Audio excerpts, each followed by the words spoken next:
Hello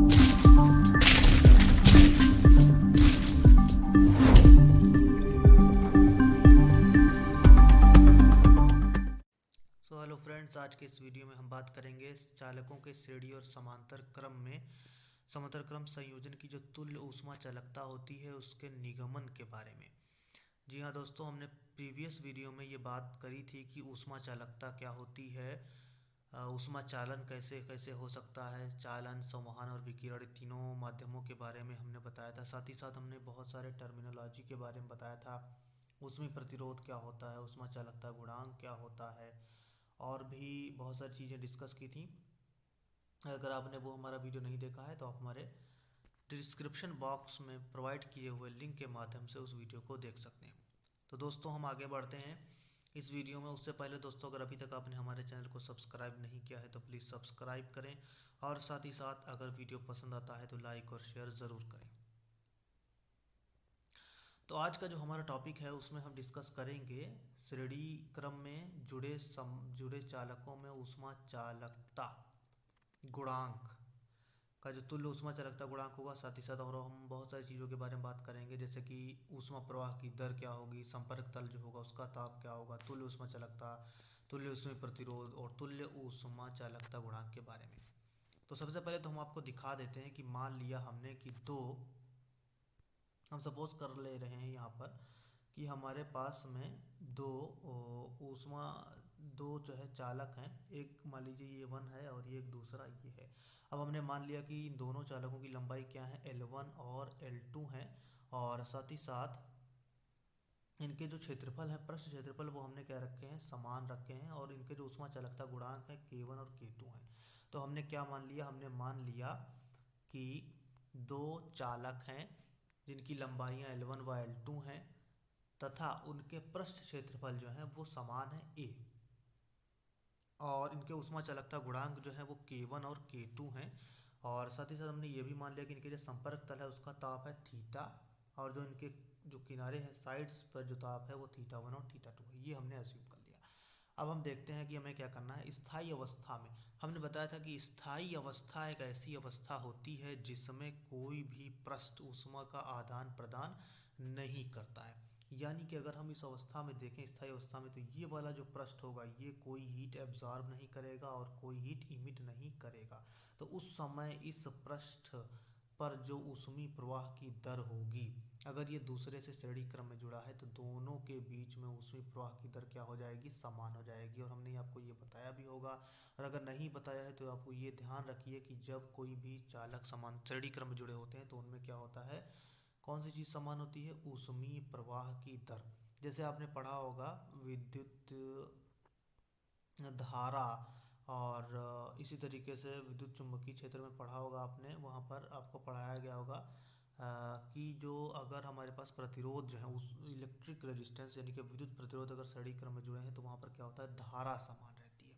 ठीक है, धारा का मान क्या होता है, समान होता है। अब यहाँ पर हम जो बात करने जा रहे हैं वो बात करने जा रहे हैं चालकों के ऊष्मा चालकता गुणांक की। तो चालक अगर श्रेणी क्रम में जुड़े हुए हैं तो वहाँ पर क्या समान रहेगा, आपका ऊष्मा चालकता ऊष्मा प्रवाह की दर समान रहेगी। ऊष्मा प्रवाह की दर क्या है यहाँ पर, जैसे कि यहाँ पर बोला जाता है आवेश प्रवाह की दर, तो यहाँ पर क्या बोलेंगे, ऊष्मा प्रवाह की दर।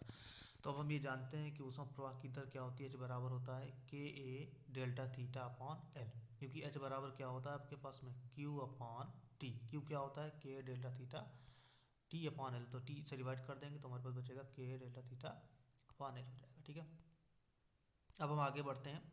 तो ये आपका डायग्राम है, ये आपको दिमाग में रखना है। फिर आप देख सकते हो कि जैसे बता दिया गया कि अगर श्रेणी क्रम में जुड़े हैं तो क्या होता है, H1 बराबर होता है H2 के। ठीक है, तो H1 बराबर H2 हो जाएगा। तो H1 लिखना चाहेंगे तो K1A θ1 माइनस थीटा, और साथ ही साथ हो जाएगा आपके पास में K2A theta minus θ2 upon L2 हो जाएगा। अब दोनों बराबर है, हमने इसको सॉल्व करना है। K1A L1 θ1 इसको अलग कर लिया, इसको ब्रैकेट ओपन कर लिया। ब्रैकेट ओपन करने के बाद हमने क्या किया है, ओपन करने के बाद हमने क्या किया कि जो थीटा वाले टर्म है उसको सबको इस साइड ले आए, और जो θ1 θ2 वाले टर्म है उनको हमने इस साइड ले लिया। फिर उसके बाद हमने थीटा की वैल्यू यहाँ से निकाल ली। तो this is the contact surfaces का टेम्परेचर है। जैसे कि हमने अभी पिछले वाले चित्र में देखा था कि ये वाला जो टेम्परेचर है थीटा, इसका मान हमने निकाल लिया। अब थीटा का मान हमने जब निकाल लिया है और हमारे पास एक एक्सप्रेशन है k1a theta one minus theta upon L1, ये वाली ऊपर वाली जो एक्सप्रेशन है दाईं साइड में, ये या इसमें रख देते हैं या इसमें रख देते हैं। तो हमारे पास में देखिए क्या आ जाएगा, तुल्य उसमें चालकता निकालने के लिए ये हो गया आपका संपर्क तलों का ताप थीटा बराबर k1 into theta one plus k2/L2 theta two upon k1 L1 plus k2 L2। ठीक है, ये होगा संपर्क तल का ताप। अब आगे बढ़ते हैं, हम अगर थीटा का मान समीकरण में रख दें तो हमारा जो ऊष्मीय प्रवाह की दर होगी h बराबर क्या हो जाएगा k1a/L1 theta one minus theta, theta की जगह हम रख देंगे k1/L1 into theta one plus k2 upon L2 plus into theta two upon k1/L1 plus k2। इसको सॉल्व कीजिए आप, तो जब इसको मतलब जो है आप डिनोमिनेटर में वन मान करके इसको क्रॉस मल्टीप्लाई करके लासा वगैरह लोगे तो k1 theta one upon L1 plus k2 theta two, तो ये k1 थीटा वन बटे L1 और k1 थीटा वन बटे L1 कट जाएगा, बचेगा k2 upon L2 theta one, तो k2 अपॉन L2 कॉमन मिल जाएगा आपको, ये आप बाहर ले सकते हो। तो k1 है k2 ए ऊपर रहेगा आपके पास में theta one minus theta to, इस तरीके से तो आपका ये आ जाएगा h बराबर आ जाएगा, this is h equals to हो जाएगा आपके पास में a theta one minus theta two और L1 k1 से डिवाइड कर दीजिए तो L1 बटे k1 प्लस L2 बटे k2। ठीक है, अब हमारे पास में आपको बता दिया गया जैसे ये तो एक पूरा कॉम्बिनेशन है कि एक चालक ये है और दूसरा ये। अब हम अगर इस पूरे संयोजन की ऊष्मा चालकता क्या ले लें, k ले लें, तो इसकी लंबाई कितनी हो जाएगी आपके पास में L1 प्लस L2, क्या लंबाई हो जाएगी, टोटल लंबाई की अगर हम बात करें तो क्या हो जाएगी L1 प्लस L2, ये पूरी लंबाई हो जाएगी। एरिया तो सेम है तो एरिया तो वही रहेगा और ऊष्मा चालकता गुणांक क्या ले लिया k। तो अब इसको मान करके यानी कि हम मान लें इस पूरे संयोजन की ऊष्मा चालकता क्या है, k है, लंबाई क्या है L1 प्लस L2 है और एरिया तो वही है। तो इस समय जो ऊष्मीय प्रवाह की दर होगी यानी कि जो h होगा हमारे पास में वो हो जाएगा k a theta one minus theta two बटे L1 प्लस L2 हो जाएगा, क्योंकि टोटल लंबाई हमारे पास L1 प्लस L2 हो जाएगी। यानी कि हम इसको लिख सकते हैं h बराबर k a theta one minus theta two upon L1 plus L2। अब ये समीकरण थी ये हो गई, अगर हम टोटल संयोजकता जो है k मान लें, टोटल जो है उसमें चालकता k मान लें, तो उस समय हमारा जो फार्मूला होगा ये हो जाएगा। और अभी हमने एक और फार्मूला निकाला है, वो हमारा क्या है, h बराबर दिस इज आल्सो h बराबर a theta one minus theta two upon, इसको मान लीजिए समीकरण नंबर 2, और जो हमने माना है इसको समीकरण 2 मान लिया और ये वाली समीकरण जो है इसको मान लिया समीकरण 3। अब दोनों बराबर हैं, h बराबर है तो ये दोनों को हम क्या कर देंगे, बराबर कर देंगे। तो k theta one minus theta two, तो ये theta one minus theta two, ये theta one minus theta two cut जाएगा, एरिया से ये कट जाएगा, तो हमारा कह जाएगा k बराबर L1 plus L2 upon L1 बटे k1 प्लस L2 बटे k2। यही क्या होती है अगर हमारे पास में दो चालक श्रेणी क्रम में जुड़े हुए हैं तो उनकी तुल्य ऊष्मा चालकता क्या हो जाएगी, तुल्य ऊष्मा चालकता हो जाएगी k बराबर L1 plus L2 upon L1 बटे k1 प्लस L2 बटे k2। इसी तरीके से मान लीजिए अगर n ऊष्मा चालक n चालक श्रेणी क्रम में जोड़ दिए जाएँ इस तरीके से, तो उनकी जो तुल्य ऊष्मा चालकता हो जाएगी वो हो जाएगी L1 plus L2 plus L3 plus L upon L1 बटे k1 प्लस L2 बटे k2 एंड सो ऑन, इस तरीके से। तो ये आपको याद रखना है, this is very important formula. तो ये हो गया कि अगर हमारे पास में चालक जो हैं श्रेणी क्रम में जुड़े हैं तो उनके लिए हमारी जो तुल्य ऊष्मा चालकता होगी उसका ये डेरिवेशन हो जाएगा। अब हम आगे बढ़ते हैं, हमारे पास में जो दूसरा फार्मूला है डिराइव करना है, जो हमें मानना है कि अगर हमारे पास में दो चालक हैं उनको हमने कौन से क्रम में जोड़ दिया, समांतर क्रम में। यानी कि हमने क्या किया, मान लीजिए हमारे पास में ये एक चालक है और दूसरा चालक है, इनको हमने कौन से क्रम में जोड़ दिया, समांतर क्रम में। तो जब समांतर क्रम में हमने जोड़ दिया यहाँ पर, सॉरी, ये हमने क्या किया, इन दोनों को समांतर क्रम में जोड़ दिया। अब हमने मान लिया कि इनकी जो लंबाई है वो L है, सेम है, इसका एरिया A1 है, इसका एरिया A2 है, इसकी चालकता K1 है और इसकी चालकता K2 है। ठीक है, हीट का फ्लो जो है वो हमारा H है। अब इस समय हम जानते हैं कि जब अगर हमारे पास में दो समांतर क्रम में जुड़े हुए हैं तो उनमें जो वैद्युत धारा, जैसे हम बताते थे कि जो विद्युत परिपथ होता है वहाँ पर अगर दो प्रतिरोध समांतर क्रम में जुड़े होते हैं, जैसे इस तरीके से आपके जुड़े हुए, तो वहाँ पर क्या होता है, धारा का मान अलग अलग होता है, इसमें I1 बहती है और इसमें I2 बहती है।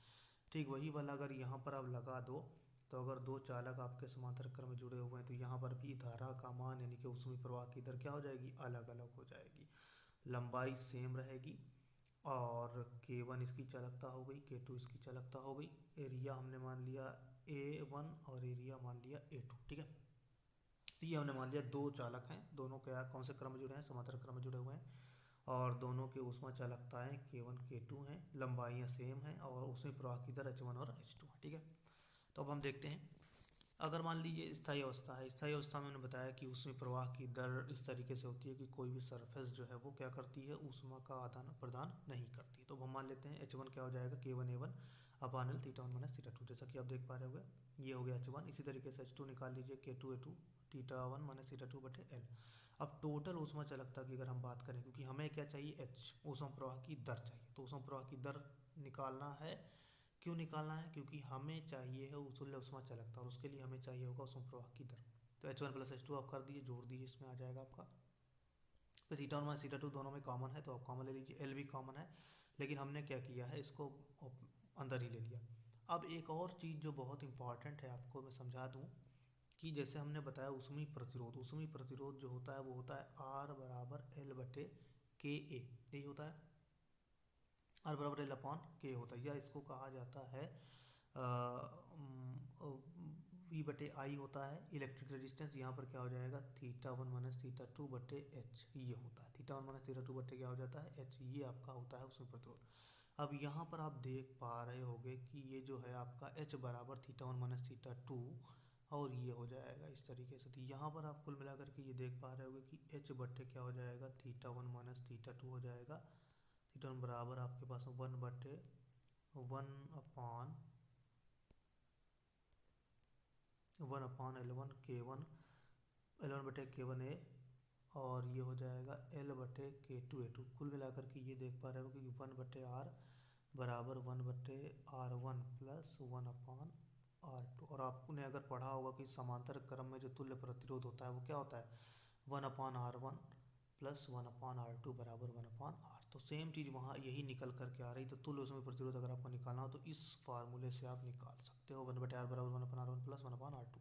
लेकिन हमें क्या चाहिए है, तुल्य ऊष्मा चालकता। तुल्य ऊष्मा चालकता के लिए फिर से हम क्या करेंगे, ये मान लेंगे कि ये जो समांतर क्रम में दोनों जुड़े हुए थे, ये जो समांतर क्रम में दोनों जुड़े हुए थे हमारे पास में, इस तरीके से इस पूरे संयोजन की जो ऊष्मा चालकता है हम मान लेंगे के है। और चूंकि एरिया अलग अलग है तो टोटल एरिया आप लोगे तो क्या हो जाएगा, A one plus A two, area जुड़ जाएगा, और लंबाई तो सेम ही है तो वही रहेगी आपके पास में। तो इस समय हमारा जो एच हो जाएगा वो क्या हो जाएगा, के टोटल ऊष्मा चालकता, और एरिया क्या हो जाएगा, A one plus A to हो जाएगा, और theta one minus theta two तो वही रहेगा, और क्या हो जाएगा एल, ये हो जाएगी तुल्य ऊष्मीय प्रवाह की दर। ये हमने यहाँ पर इस तरीके से लिख लिया। तो अब हम क्या करेंगे, इन दोनों को, इस वाली इक्वेशन को और जो अभी हमने निकाली है वो दोनों को क्या कर देंगे, बराबर कर देंगे। तो यहाँ से हमको ये मिल जाएगा, theta one minus theta two cut जाएगा, क्या और क्या बचेगा, A one plus A two this, और एल एल एल यहाँ पर एल ये भी है और एल ये कॉमन लेके कैंसिल हो जाएगा। तो बचेगा के बराबर K one A one plus K two A two upon A one plus. फिर इसी तरीके से अगर एन होंगे तो क्या हो जाएगा, K one A one plus K two A two plus के थ्री डॉट इस तरीके से upon A one plus A two plus इस तरीके से। यानी कि समांतर क्रम में और श्रेणी क्रम में अगर हमारे पास बहुत सारे चालक होंगे तो उनकी ऊष्मा चालकताएं जो होंगी, तुल्य ऊष्मा चालकताएं आप इस प्रकार से निकाल सकते हो। ठीक है, तो हमारे पास में जो याद रखने वाली चीज़ है वो ये है कि K one A one plus K two A two upon A one plus A two. अब यहाँ से एक और कंक्लूजन हम निकाल लेते हैं। जैसे अभी हमने बताया आपको कि K one A one plus K two A to बटे क्या है आपके पास में, ए वन प्लस ए टू। अब अगर मान लीजिए हमारा जो एरिया है वो दोनों का क्या है, सेम है, तो एरिया सेम हो जाएगा तो ऊपर से भी एरिया कॉमन हो जाएगा, नीचे से भी एरिया कॉमन हो जाएगा। तो क्या बचेगा आपके पास में, देखिए के बराबर हो जाएगा, ए कॉमन ले लीजिए आप, ए कॉमन लिया आपने तो हो जाएगा दिस इज समथिंग के वन प्लस के टू, और नीचे दो है तो दो एरिया हो जाएगा, तो एरिया एरिया कट जाएगा, एरिया और एरिया जाएगा कट, तो ये बचेगा दिस इज के बराबर K one plus K two by two. यानी कि दो चालक अगर दो चालक हमारे पास में हैं और वो समांतर क्रम में जुड़े हैं, दोनों की एरिया सेम है, तो उनकी जो तुल्य ऊष्मा चालकता होगी वो दोनों चालकों की ऊष्मा चालकताओं के मध्यमान के बराबर होती है। ठीक है, इसी तरीके से अगर मान लीजिए हमारे पास में श्रेणी क्रम है, वहाँ पर हमने बताया था आपको L one plus L two बटे एल वन बटे के वन प्लस एल टू बटे के टू, यही था। अब अगर मान लीजिए लंबाइयाँ सेम हो जाए तो ऊपर दो हो जाएगा और एल तो बचे में आ जाएगा, तो ये हो जाएगा दिस इज समथिंग टू के वन के टू बटे के वन प्लस के टू, ये हो जाएगा तुल्य ऊष्मा चालकता अगर दो चालक जिनकी लंबाइयाँ सेम है श्रेणी क्रम में जुड़े हुए हैं। तो इस प्रकार से आप ये सब फार्मूले याद कर सकते हो और डिराइव भी कर सकते हो। तो ये आपके लिए बहुत ही इम्पॉर्टेंट है। आशा करता हूँ आपको ये डेरिवेशन समझ में आ गया होगा। इससे रिलेटेड और भी अगर कोई आपके मन में क्वेरी हो तो आप हमारे कमेंट बॉक्स में पूछ सकते हैं। सो आज के लेक्चर में इतना ही, बाकी फिर मिलेंगे नेक्स्ट वीडियो में।